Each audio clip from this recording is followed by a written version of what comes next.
super excited to chat about everything going on. There's so much exciting stuff for going on for you, obviously. But first, I kind of wanted to ask about Created from Filth and Dust, the Yeah, album that started it all. I looked it up the other day, and it's almost like the 4-year anniversary exactly of when the album came out. yeah. We were shooting to actually have Popsicle come out on the anniversary, but things took a little bit longer than we expected. But it's around the same time, so I like that there's that kind of connection to the birth of that record and you know everything that's coming out now. Right. Exactly. And I wanted to ask now that that album has kind of been out for some time, I was wondering how it resonates with you now or how you look back on it now that it's been out for some time and you're kind of continuing to enter this new era and grow as Lilith Czar. Well, that record is a massive reckoning of self for me. That album was the beginning of everything that I'm still planning on releasing. That, it was kind of the foundation of me becoming the artist and the woman that I had grown into. Lilith was a an answer for me as just as a human and an artist. She was talk about her. She, becoming that artist was somebody that I felt that I needed to become in order to survive and in order to convey how I felt that I've changed as a person and evolved and all of that. And the reason I became that artist, the catalyst, so to speak, to becoming Lilith Czar was, years and years of what I faced, not only as an artist, but as a woman in the music industry, right? And kind of the armor that I have had to build for myself and the, destructive tendencies that I found myself in as a result to as kind of a response to what I faced in the industry for years and years and years, and confronting those tendencies and battling them and winning and overcoming and you know kind of not just having those experiences be something that I have to deal with, but something that I now stand on top of. Those are things that I used to be buried under, but I learned through, taking accountability and taking responsibility and finding out how I caused things. There's just because find out for yourself how you're responsible or how you made something happen doesn't mean you're to blame. It just means that you are mastering your suffering and your cause over it rather than effect to it and having it be something that you're living underneath. And so in order for me to put forward into my music, because I've consistently always put real life experiences and my real feelings and ideas and thoughts and the journey of life into my music. I felt that it was necessary that I become this artist to showcase that I'm now living on top of my suffering rather than under it. And so that is why I created Lilith Czar, and Created from Filth and Dust was, the beginning. It was the introduction. And this next iteration of Lilith and the music that is subsequently coming after is a continuation of that story, but revealing a bit more and why it is I had to become her in the first place. Well, I love that you mentioned that because I love, just personally, I love that there's still more to the story to be told. Kind of like it's not over yet. There's still more that I have to say. And I feel like following that after Created from Filth and Dust, which was such a powerful expression of strength, like you're saying. I can't wait to see what more of the story is told, especially in Popsicle. Yeah.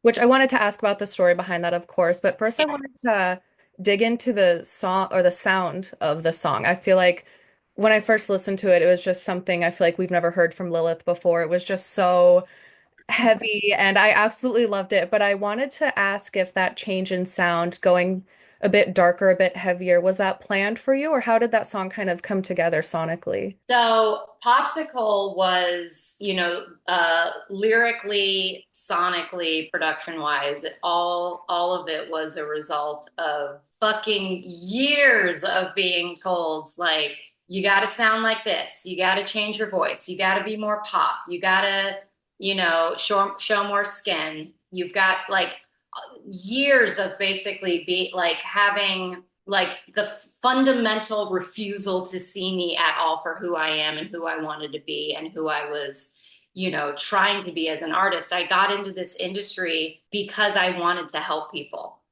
I became an artist and a songwriter because I was like, well, this is a way that I can like sure when I started off when I was, a teenager in Automatic Love Letter, I was like, I want to help mend people's broken hearts and emo and sad songs and like how can I help people get through breakups and all of that. But slowly over time that evolved and became something, where I'm at Warped Tour and I'm having fans come up to me and they're like, I'm dealing with this and I'm struggling with this. And how can I, do you have any advice on how I can get over, this eating problem, this drug problem, this cutting problem, this, like all these real dark, serious issues and like, these tendencies people had and I was so young and not equipped to try to help them emotionally or mentally. I mean, I could be there for them like as an artist to be like you'll get through this and you're stronger than you think and all of that, but I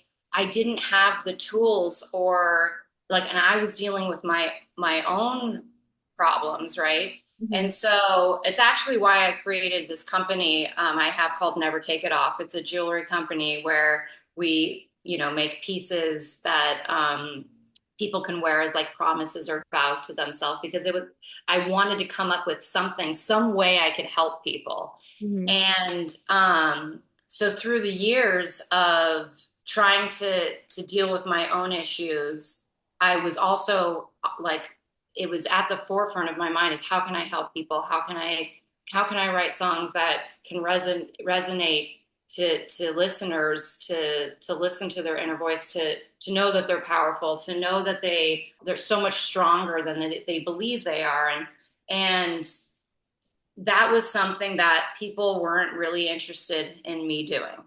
Mhm. That was something that wasn't celebrated or even really listened to. And it was like party songs, we need the song of the summer, your relationship. And like there's nothing wrong with that. I love pop music. I listen to pop music. Those are things that I enjoy. I just don't gravitate towards writing that kind of music. I never have.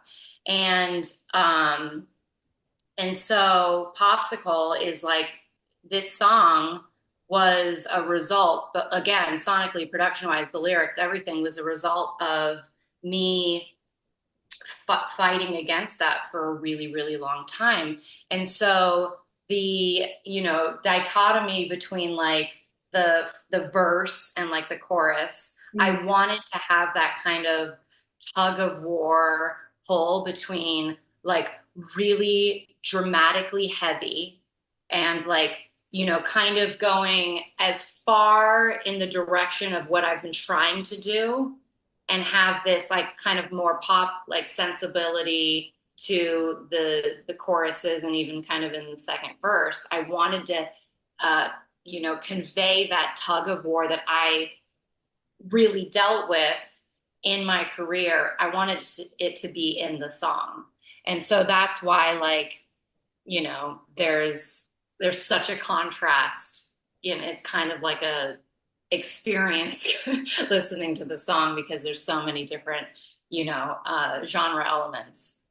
Well, I'm glad you mentioned the pop influences that you low-key incorporated into the song because it was something I picked up on, but I was almost like, wait a second, the message of the song almost goes against that. So I love that how you made that kind of play together in the song. I know the message behind the song as well, and you had kind of made a post about it on your socials as well Yeah. about the story it sparked from this label executive who had asked you to pose in a bikini on a popsicle for an album cover. And I imagine, especially being who you are and doing the music that you do, I feel like being asked to do something like that would be almost demeaning or maybe embarrassing in a way. Yeah, yeah, it's that meeting was kind of the straw that broke the camel's back. Yeah. It was actually that night after that meeting that I went, I'm done being Juliet Sims. I'm Mhm. changing everything. I'm dyeing my fucking hair black. I'm going harder. I'm blowing everything up. I'm gonna kill off Juliet Sims in a music video and become the antithesis of what people have tried to make me become my entire career. So, Popsicle, obviously that meeting and the song title, and there's direct references to my experience there in the song, but it's also, the song is very much a uh, telling the story of, my experience in the industry. And, coming into that meeting, I had already turned in, songs like Anarchy and King, Mhm. and knew where I was heading as a songwriter and an artist, and had actually pitched a music video concept. This is during COVID. Pitched a music video concept, very thought provoking, surrounded by the idea that we were all stuck in our homes and kind of just the insanity and madness we were dealing with. And after I pitched that, that just got swept right under the rug. And it was like, you know what I see for you? Great. I see you in an American flag bikini straddling a popsicle flying across the sky. So sex and being sexy, I'm all about it. But when you have your own agency over it, when you feel like it's your choice, when it's something that you don't feel that you're compelled to do because somebody else is holding the purse strings, right? When it's your own choice, it's fucking empowering and awesome. But when it comes at the heels of you discussing how you can reach listeners on a deeper, more meaningful level, and then being reduced to that, that's offensive. Yeah, for that's sure. that's gonna piss anybody off. Mhm. And so, yeah, the that's the story kind of the title and a lot of the fuel behind the song. When it comes to a situation like that, and you faced numerous situations like that in your career, I imagine, where they're trying to reduce you to something that you're not. Yeah, And it's something that happens to all many women in music. Where do you find the it's certainly a common trope, to say the least. yeah, but where do you find the strength to stand up for yourself or to finally kind of, because I imagine even that would be so kind of scary to do, just speak up for yourself and stand up for yourself. Where do you find the courage or the kind of inspiration to do that? For a long time, I didn't have that courage and that strength, and that's why I kind of found myself in situations that made me extremely uncomfortable, and ultimately resulted in behaving or partaking in certain, things that I could control. When you're starting out in the industry, and this is for anybody that is wanting to enter, it's really, really fucking vital and important to remember who you are. Mhm. Because I feel like we have a strong sense of who we are in our earlier years. And somewhere along the way, that can get strengthened and you can become more of that, and you evolve, and that's how it should go. But you know, my my experience is I changed. I gave into the pressures. I was impressionable. I'm entering in at 17 years old, and I'm being told by record executives that they're going to make me all my dreams come true. So Right. you hear that, and you're like, oh well, I'll do anything you tell me. Mhm. Like, give me more of that, And it becomes kind of a dwindling spiral if you continue to not know who you are and continue to not listen to your inner voice and to hold on to your integrity and morals and all of that. And so I admittedly wasn't like that in the earlier part of my career. After the strength and the resilience and the guts to disagree and voice it, that all came well after I beat, a severe drinking problem, and well after I beat, disordered eating. And that, like, that battle, like, for anybody who's going through it, I cannot empathize enough with you. It is an extremely difficult thing to overcome. And when you do, and you can, it it just, you go, nothing else can fuck with me.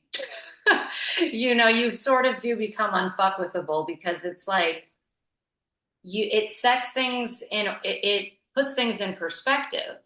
What's really important, what really matters. Health, love, your family, helping people, leaving, like, whatever it is that you do in life.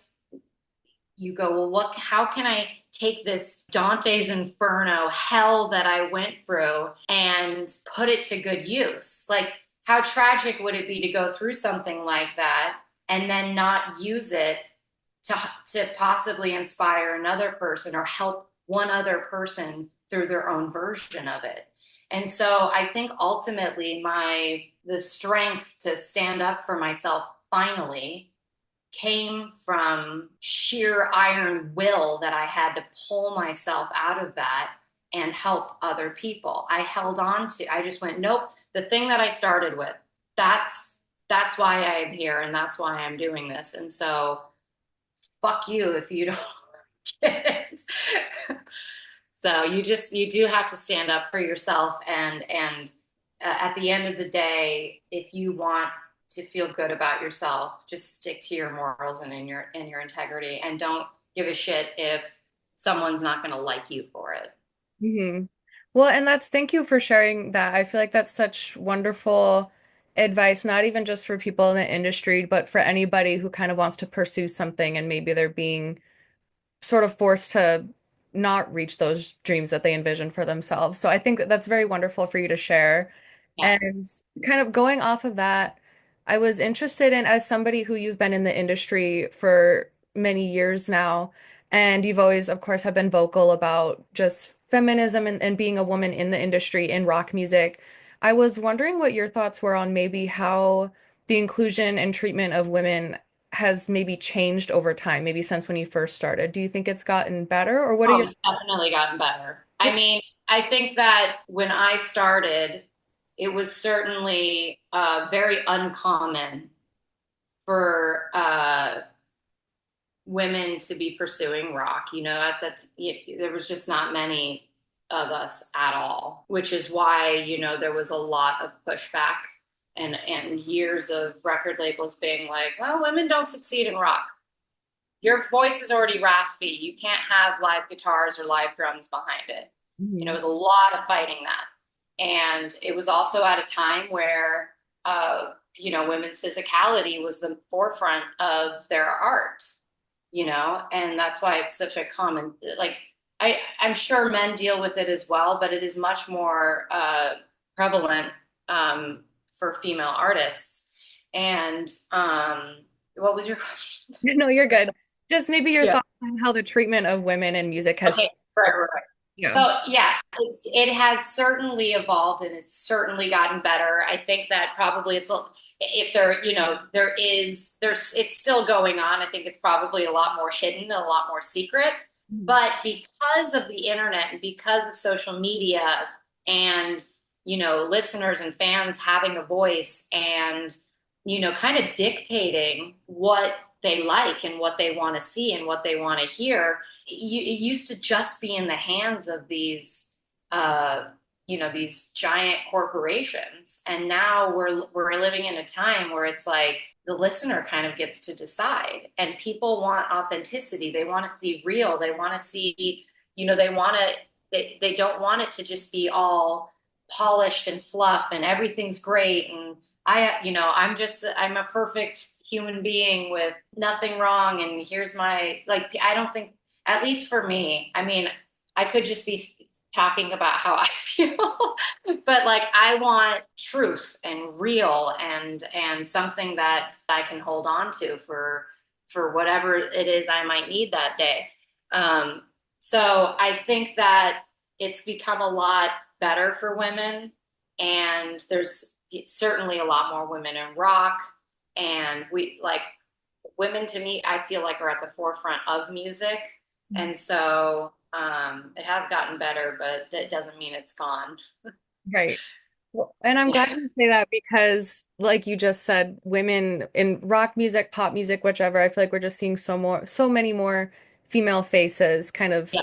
charts, winning awards. Not that awards are Yeah. a means of success or anything, but it's just cool to see like more women just in all these spaces. It's really wonderful. Um, Yeah, it is. but kind of going off of that, going back to Popsicle, I know it's still kind of this continuation. It's still Lilith, but it's also this next chapter in the story. And I was wondering maybe how this era, either sonically, visually, lyrically, like how is this different from created from Filth and Dust? I know you also said there's more to the story that you haven't said the first time. And I'm wondering just what else are you adding on, or kind of what can fans expect to see that might be different from what we've seen before? Well, before I had, Created from Filth and Dust was met with resistance, Mhm. um, which is something I don't think I've really talked about, but it was, there's a lot of hands in the pod, and there was a lot of opinions, and this should change, and this should change, and you should sing this differently, and there was a lot of that going on, and I pretty much stuck to my guns during the process of writing that record and finishing it up and putting it out.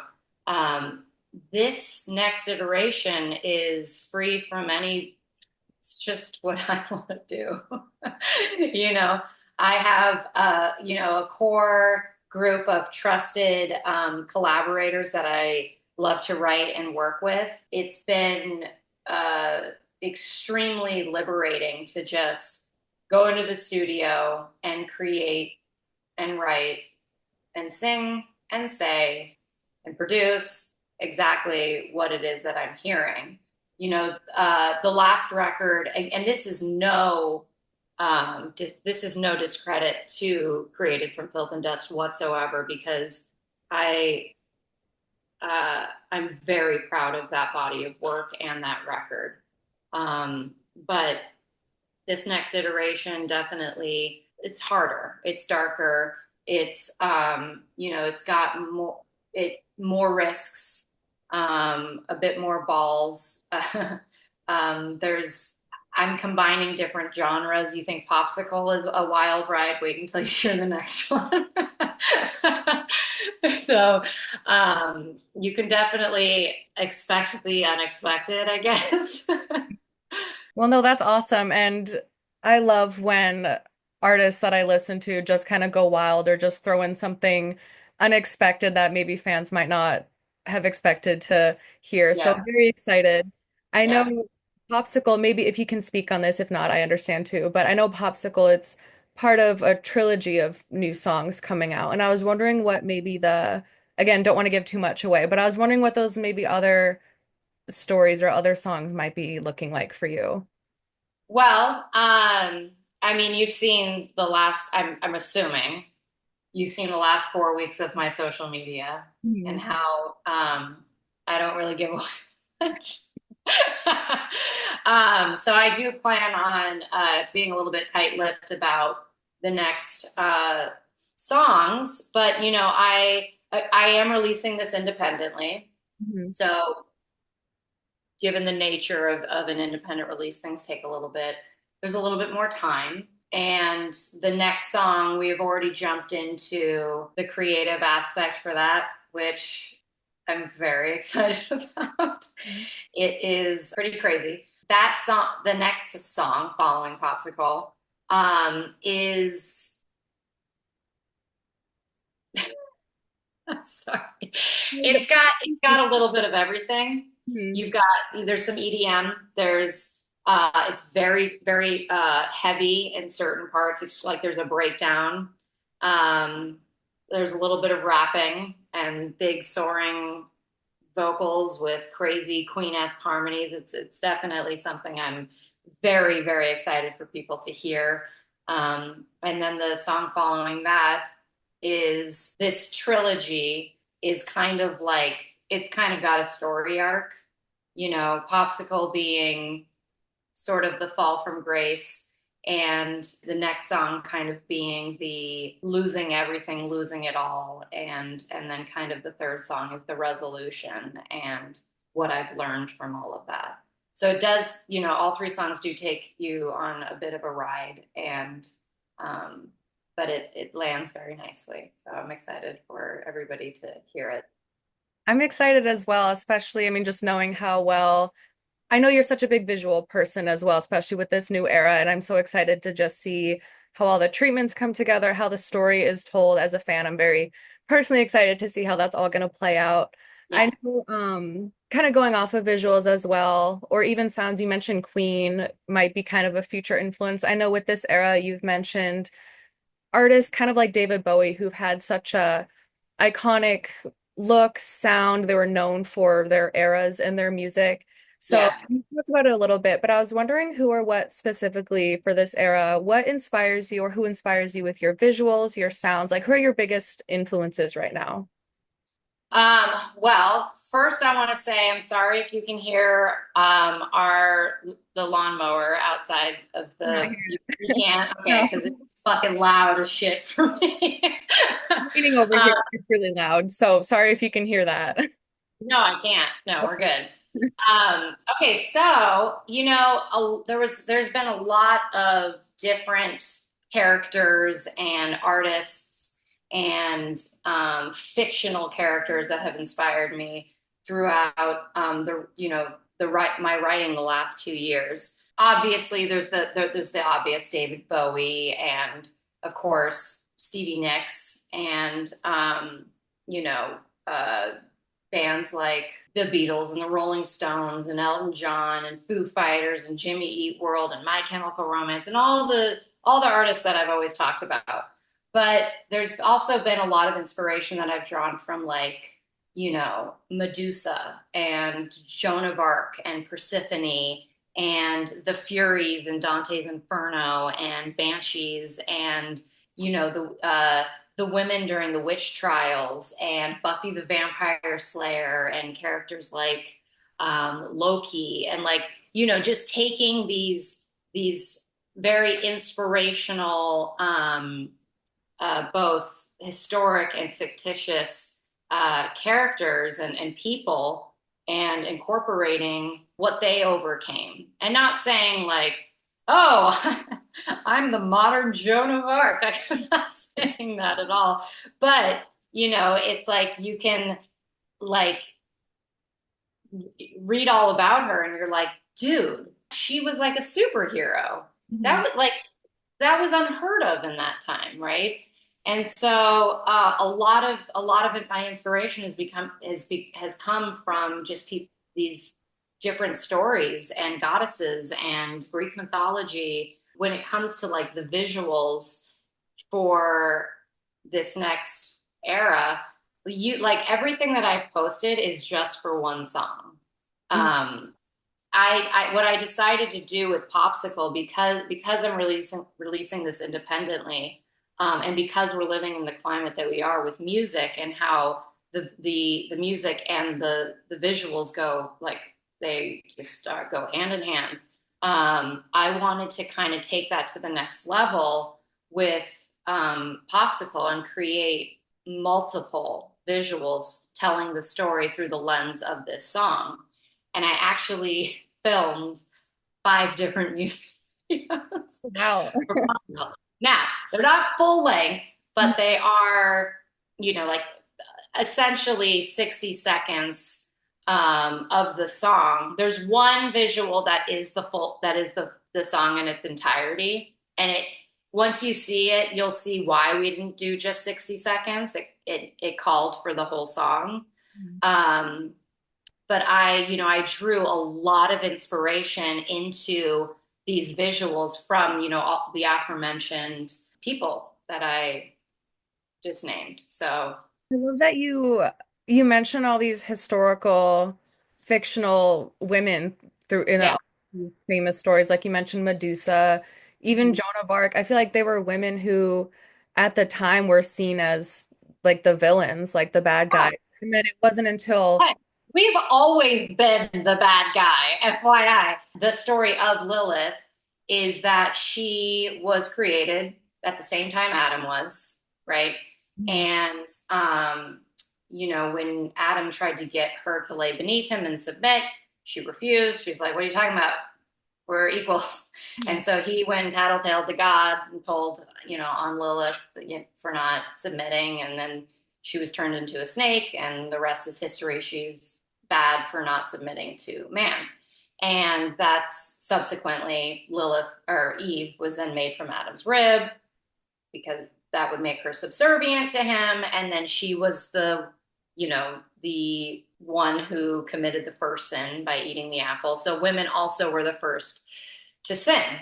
Mhm. Um, so, like you're saying, with Medusa, she was painted as this monster, as this like the pinnacle of like man hating, eating, like terrible, defiant woman. And it was so bad, but really she was scorned. She was turned into this monster. And then um, that's what her legacy was. But really, she was just defending herself, right? And same with Joan of Arc. It is definitely a common trope for women who are defiant and who disagree and who go against the grain to be labeled bad. Right. And I just think calling back to mind, I feel like this generation now, we're finally seeing these characters as actually the victims in their stories. And even with Lilith, like I honestly, I'd never heard of the character until you had this new era. And then I started telling other people about Lilith, like, don't you guys know that she was also in the Bible too? Like, I feel like it's very educational. Like, you're spreading awareness about these stories as well, which I just think is wonderful. Oh, Um, thank you. yeah, but I think that might have been, I guess, kind of going off of that. Those were maybe all the questions that I had for you, I think. But I guess just through this massive era of change for you. You're reclaiming yourself after a period of time where you were continuously oppressed by the industry, men in the industry. Through it all, through becoming Lilith, what have you most learned about yourself? Because obviously Juliet Sims is still there in the show. Yeah, of course. But yeah, she never left really. But I guess through it all, Oh, she's the woman who built, yeah. this other version of me, this persona. There's no erasing Mhm. who your core is. What have you maybe most learned about yourself? Maybe about Juliet, about Lilith. What have you learned about yourself through the last few years for you? I like to end with an existential question, No, right? Like this is the one that got me. right? I learned about myself. I've learned to let go. Mhm. I've learned to, you know, not let my trauma or my bad experiences or shit that I dealt with define who I am. Mhm. And for a long time it did. And I decided, along the way that I was no longer going to let that be something that I was carrying on my shoulders or weighing me down. And in the journey of learning to let go, I found that I stopped withholding things, that I stopped needing to keep things secret or hidden or locked away, right? I feel like when we do that, we are smothering ourselves.